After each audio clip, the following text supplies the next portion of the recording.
जय श्री कृष्ण। राधे राधे। प्रभु नंदकुमारो में स्वामी वृषभानुजा कृतार्थम कृतार्थम न संशय। श्री वल्लभना सर्वे लाडीला वैष्णव ने जय श्री कृष्ण। हवे वाला वैष्णव, आज आपणे श्री सर्वोत्तम स्तोत्रનું પ્રાગટ્ય કેવી રીતના થયું એ વિશે આપણે પુષ્ટિ પ્રસંગ કરીશું। તો શ્રી સર્વોત્તમ સ્તોત્રની શરૂઆત છે, એક કડી ગાઈએ।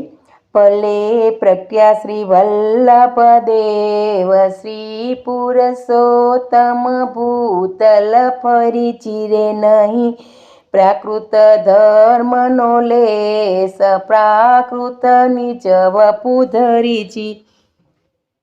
હવે શ્રી સર્વોત્તમ સુધારસ એ પાન કહેવાય છે, ધ્યેમ સદા શ્રી વલ્લભમ એ બધાનો આપણે પુષ્ટિ પ્રસંગ કરીએ કે જ્યારે શ્રી વાલા વૈષ્ણવ મહાપ્રભુજીએ આસુરવ્યામો લીલા કરીને ત્યારે શ્રી ગુસાઈજી તો 15 વર્ષના સાવ નાના બાળક જ હતા અને તેમને શ્રી મહાપ્રભુજીના અંતર્ધ્યાન થવાથી ખૂબ જ કલેશ થયો અને કેમેય દૂર જ ન થાય, બસ રડ્યા જ કરે, ભોજનાદિ કરે નહીં અને બસ આખો દી વિરહમાં રહે અને રડ્યા જ કરતા હતા આખો દિવસ। હવે તેથી શ્રી અક્કાજીને તો ચિંતા થવા લાગી। શ્રી અક્કાજી ઘણું સમજાવે પરંતુ શ્રી ગુસાઈજી તો સમજે જ નહીં। પછી શ્રી અક્કાજીએ શ્રી દામોદરદાસ હડસાનીને વાત કરી અને કહ્યું કે તમે ગુસાઈજીને વાત કરો અને ગુસાઈજીને થોડું સમજાવો, બાવા બહુ જ કલેશ કરે છે। આ રીતે શ્રી અક્કાજી માતાજીની આજ્ઞા અનુસાર દામોદરદાસ શ્રી ગુસાઈજીની બેઠકમાં ગયા અને દંડવત કરીને બેઠા। પછી વિનંતી કરી કે જે કૃપાનાથ, આપ આટલો બધો કલેશ શા માટે કરો છો? શ્રી મહાપ્રભુજી તો સાક્ષાત પૂર્ણ પુરુષોત્તમ છે અને સદા સર્વદા ભૂતલ પર બિરાજે જ છે અને એવો શ્રીએ તો જે અંતર્ધ્યાન લીલા કરી છે ને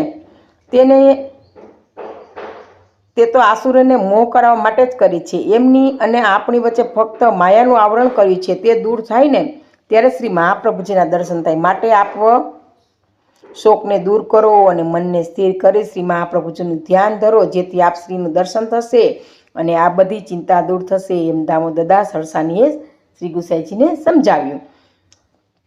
આટલું કહીને શ્રી દામોદરદાસજી તો ઉઠી ચાલી ગયા। પછી શ્રી ગુસાઈજીએ શ્રી દામોદરદાસજીના કહેવા પ્રમાણે મનને સ્થિર કર્યું, શ્રી મહાપ્રભુજીનું ધ્યાન કર્યું અને ધ્યાન ધરતાની સાથે શ્રી મહાપ્રભુજીના સાક્ષાત દર્શન કૃષ્ણ સ્વરૂપે વાલા વૈષ્ણવ શ્રી ગુસાઈજીને થયા।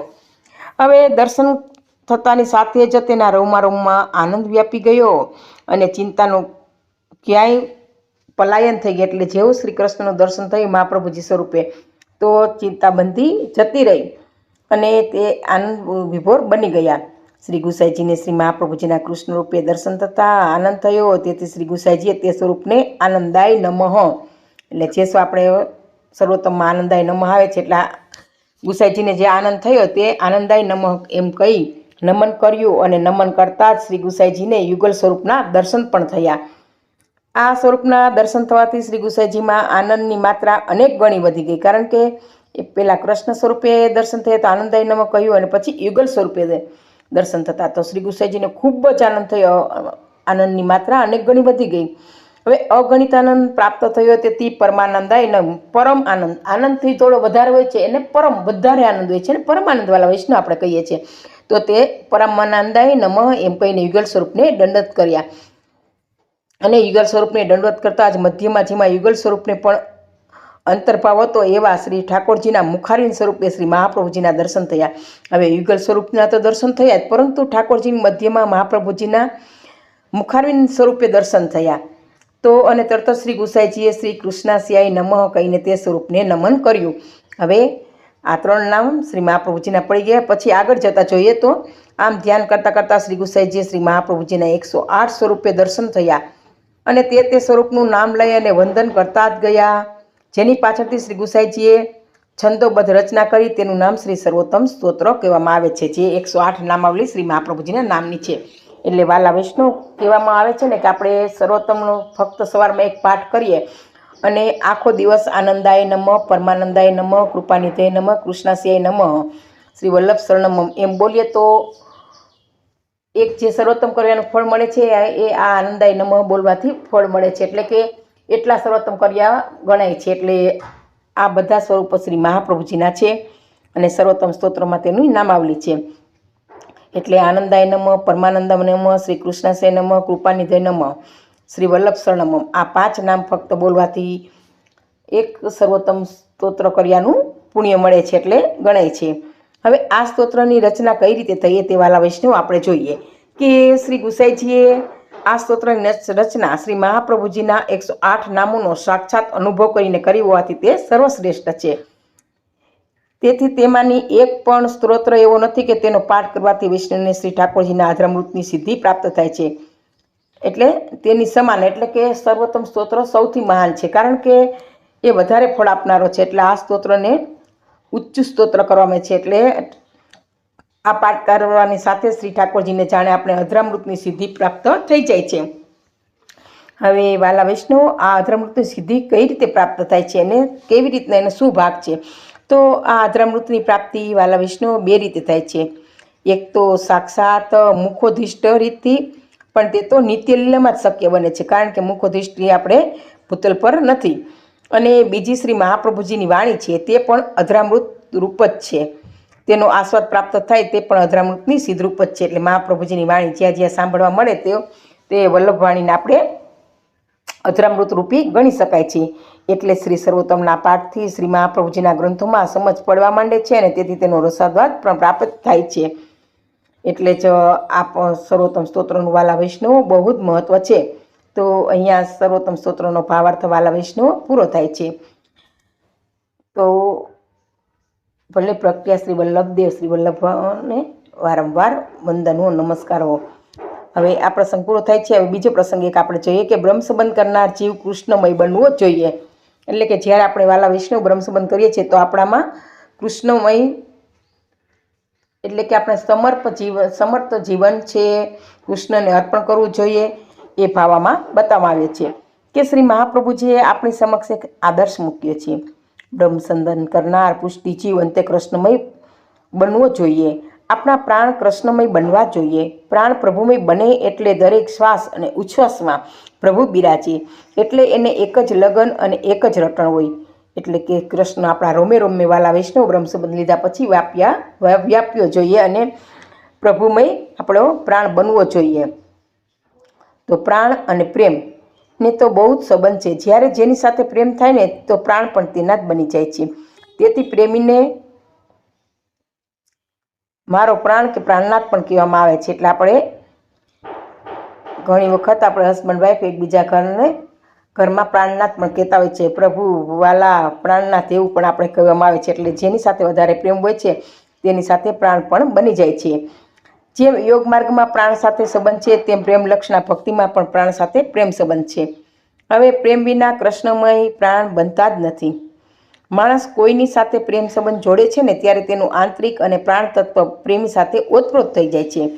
યોગી પ્રાણાયામ દ્વારા પોતાની ચિત્તવૃત્તિને સ્થિર કરે છે તેમ ભક્ત છે એ પ્રભુ પ્રેમ દ્વારા તેની ચિત્તવૃત્તિને સહેજ સ્થિર રાખે છે.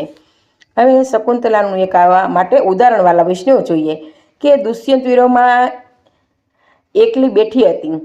ત્યાં દુર્વાસા મુનિ આવ્યા. તે દુષ્યંતમાં એટલી ખોવાઈ ગયેલી હતી કે ઋષિ આવે તેની તેને ખબર જ ન પડી. અને ઋષિએ તો તરત જ તેનું સ્વાગત ન થવાથી ઋષિએ તો તરત જ તેને શ્રાપ આપ્યો કે તું જેની યાદમાં ખોવાયેલી છે તે જ તને ભૂલી જશે. હવે જો વાલા વિષ્ણુ, આ દુર્વાસાએ એને શ્રાપ આપ્યો શકુંતલાને કે તું યાદમાં છો તે જ તને ભૂલી જશે. અને આટલી બધી એકાગ્રતા પ્રેમને લઈને થાય છે. ચિત્તવૃત્તિ એકાગ્ર કરનાર મોટામાં મોટું સાધન પ્રેમ છે.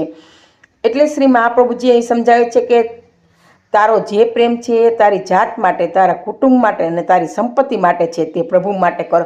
એટલે વાલા વૈષ્ણવ, આપણે વ્યવહારિક લૌકિક જીવનમાં જોઈએ છે કે આપણા પુત્રાદિક, પતિ, ઘરના સ્નેહ માટે, કુટુંબ માટે જેટલો પ્રેમ છે ને એટલો જ પ્રેમ શ્રી ઠાકોરજીમાં પણ આપણે કરવો જોઈએ.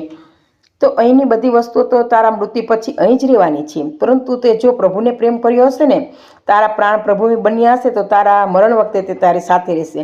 એટલે કહેવામાં આવે છે ને કે લૌકિકમાં જેટલો પ્રેમનો ભાવ હોય છે તે સાથે આવતો નથી, પરંતુ અલૌકિક એટલે કૃષ્ણમાં જેટલો પ્રેમ કરીએ છીએ તે આપણે સાથે આવે છે. સત્સંગ, કીર્તન, પ્રભુમાં ભક્તિ, ધ્યાન, સેવા બધું એ સાથે આવે છે. એટલે કહે છે કે અલૌકિકમાં વધારે મન વાલા વિષ્ણુ આપણે લગાડવું જોઈએ. હવે પુષ્ટિ માર્ગ એ શીખવે છે કે માણસે દુનિયામાં રહીને પણ સંસારમાંથી બધી વૃત્તિઓ ઉઠાવી લેવાની છે. એટલે શરૂઆતમાં કુટુંબમાં રહેવાનું, વર્તવાનું છે, પરંતુ જેમ જેમ આપણી પ્રીતિ અને આસક્તિ કૃષ્ણમય વધતા જાય ને તેમ તેમ તે કુટુંબમાંથી ઘટતા જાય છે. એટલે વાલા વૈષ્ણવ, આપણે ઘણા જોઈએ છીએ ને કે સેવામાં અને કૃષ્ણ પ્રેમમાં એટલા મગ્ન હોય છે કે તેને ઘરના લૌકિકમાં જ વધારે રસ હોતો નથી, પરંતુ તે તો શ્રી ઠાકોરજીમાં જ અલૌકિકમાં જ રાજ્ય રહે છે. અને જેટલો કૃષ્ણમાં પ્રેમ વધે છે ને વાલા વૈષ્ણવ, એટલું જ લૌકિકમાં પ્રેમ ઘટતો જાય છે. હવે તેમ તેમ તે કુટુંબમાંથી ઘટતા જાય છે. એમ કરતાં એક દિવસ અને સ્થિતિ એવી આવે છે કે પુષ્ટિ ભક્ત ને તેના દેહની પણ આસક્તિ રહેતી નથી. એટલે વિચારે છે કે મારો દેહ પણ શું કામનો, એટલે એના પર પણ આસક્તિ રહેતી નથી અને કેવળ કૃષ્ણમય જ સઘળી પ્રીતિ લાગે છે. આવા કૃષ્ણ પ્રેમના માર્ગે જો પતિ પત્ની બંને જતા હોય તો એકબીજાના પૂરક બનીને આગળ વધે છે. એટલે બંને જતા હોય તો જ, પરંતુ એક ઉત્તર ને એક દક્ષિણ જાય તો વાલા વૈષ્ણવ આ શક્ય નથી. તો પૂરક બનીને બંને પતિ પત્ની આગળ વધવું જોઈએ.